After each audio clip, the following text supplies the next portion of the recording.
Qui est au centre de l'islam? Allah ou Muhammad? C'est ce que nous allons découvrir dans cette vidéo. Commençons par lire un passage. La sourate 33, ayat 56.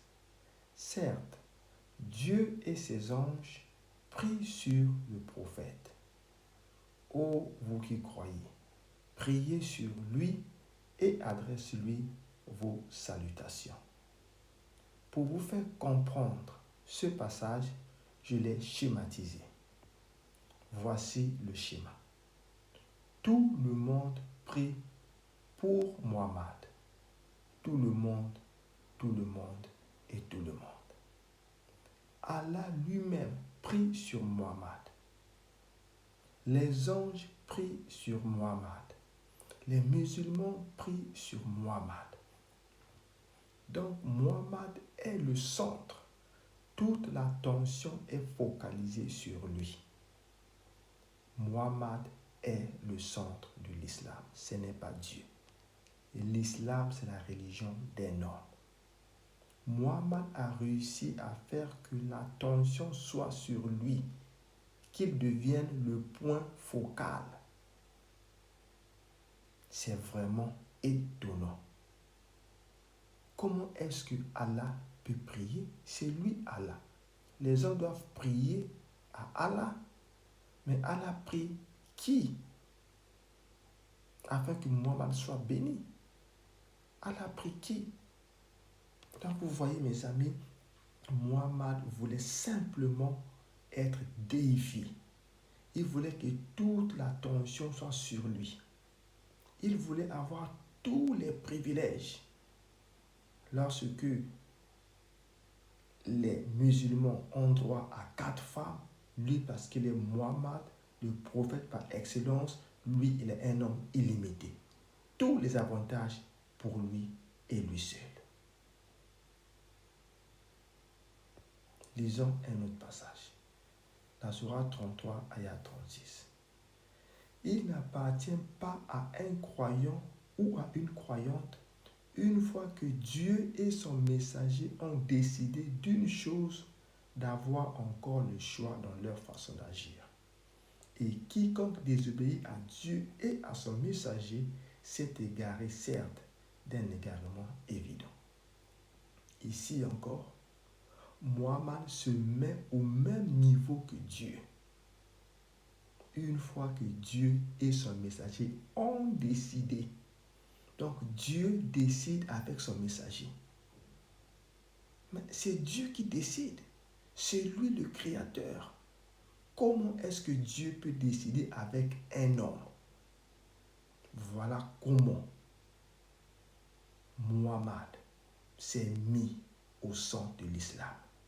Il a pris la même place, la même position que Dieu.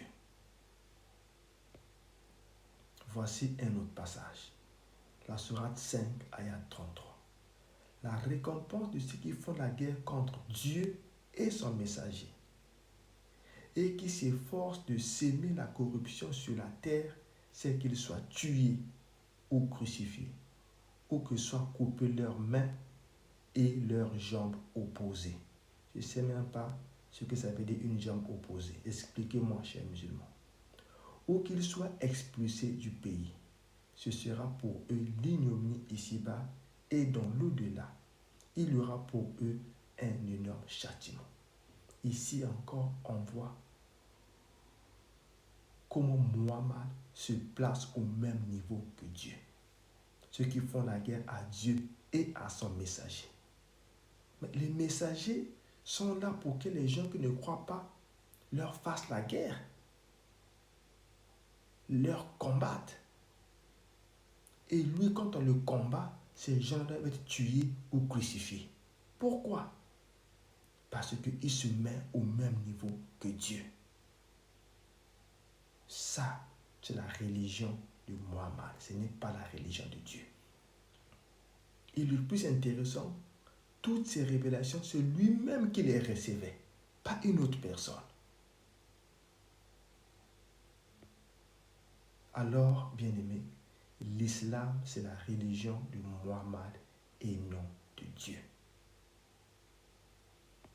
Je vais vous parler, pour terminer, de la Shahada. La Shahada, c'est la déclaration de foi de l'islam.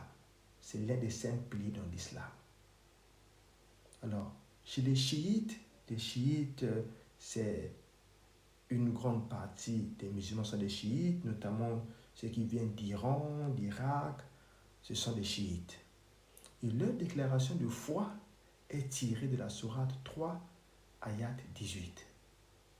Dieu atteste, et aussi les anges et les doués de science, qu'il n'y a point de divinité à part lui, le mainteneur de la justice, point de divinité à part lui, le puissant, le sage.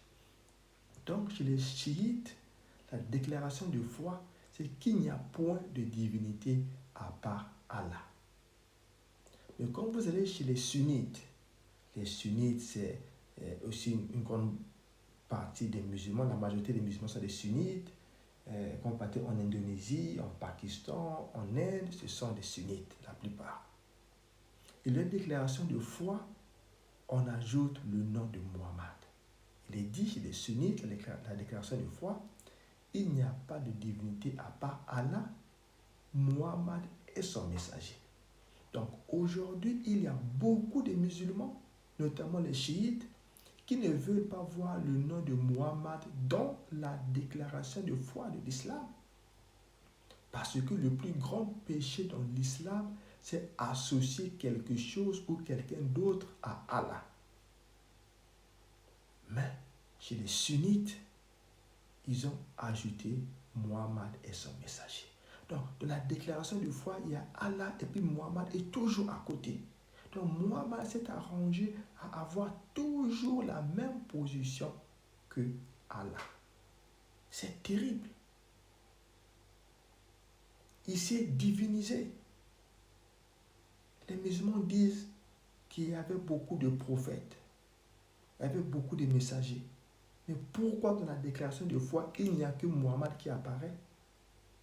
Il paraît que selon eux-mêmes, Moïse était aussi un messager, Abraham était un messager. Mais pourquoi on ne mentionne pas le nom d'autres messagers? Il n'y a que lui, Muhammad. Il voulait tellement se diviniser. Voilà pourquoi il obligeait, il permettait à ses compagnons de boire sa salive. Il permettait à ses compagnons de boire sa sueur. Il était devenu un Dieu aux yeux de ses compagnons. Et c'est la même chose aujourd'hui. Voici les amis, au centre de l'islam, on ne trouve pas Dieu, mais on trouve un homme qui s'appelle Muhammad.